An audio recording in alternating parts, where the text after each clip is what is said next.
Hello and good morning to all of you.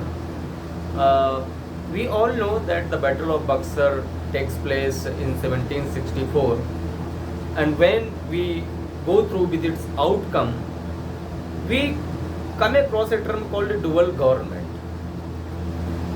So, my objective of this lecture will be to make you understand what actually this dual government is all about and how it impacted the decision making power of Nawab of Bengal. As we all know that the Battle of Buxar was won by British East India Company, which was being led by Robert Clive at that time, and the Nawab of Bengal was very badly defeated. And in any war or in any battle, whenever anyone wins, naturally he comes in a comparatively stronger position,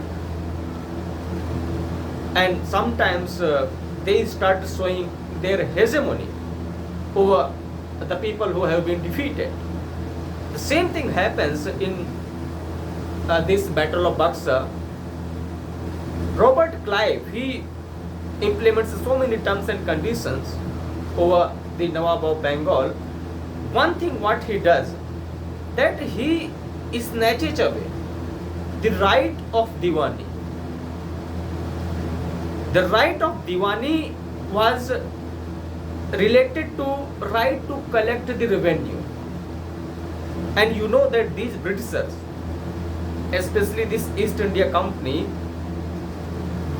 they were hungry for the money. They wanted to exploit India economically from its every angle, because their main objective was to suck the economy of India and to dismantle India in so many parts.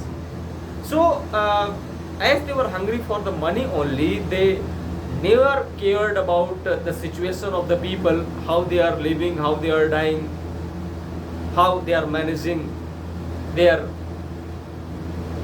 tough lifestyle, and what kind of problems are being faced by them. The Britishers never cared about them. They always had one objective, one intention, to exploit India economically. But the Nizam, he was given rest of the responsibilities. The right of Diwani, the right to collect the revenue, it was snatched by the Robert Clive, but rest of the responsibilities were given to the Nawab of Bengal.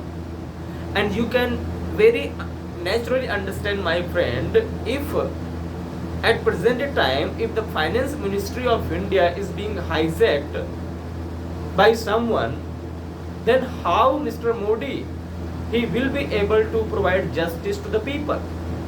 Let's assume an incident happens where Mr. Modi wants to pay some financial compensation, and Finance Ministry, if is not in his control, then how he will prevail justice? The same thing happens, that these East India Company, the Clive, he has snatched the right of Diwani, but the Nawab of Bengal, he was responsible towards his people. He had the accountability, but he did not have the right of collecting revenue. And you can easily understand, if someone does not have the financial freedom, how he can do justice with his subjects.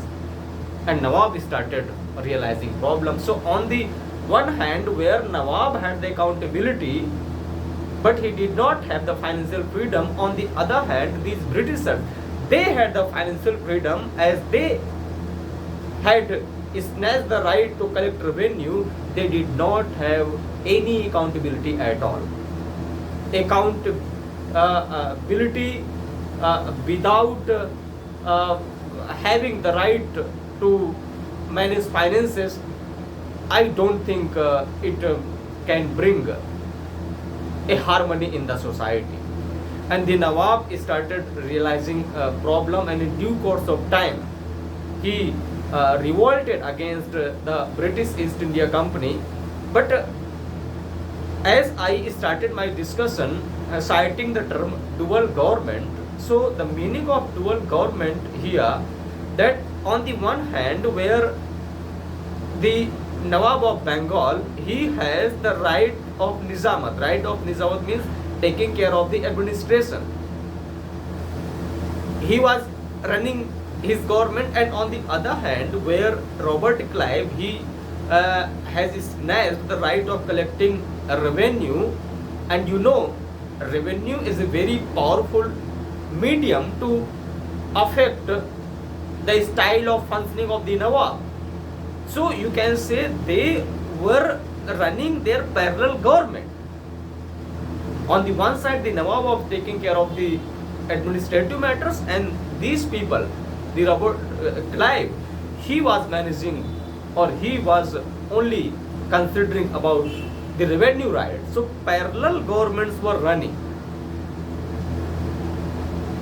But this was not a very good experience for the Nawab of Bengal, because he had the accountability, he was responsible towards his people, and it became completely impossible for him to bring the peace and tranquility in the society or in his territory.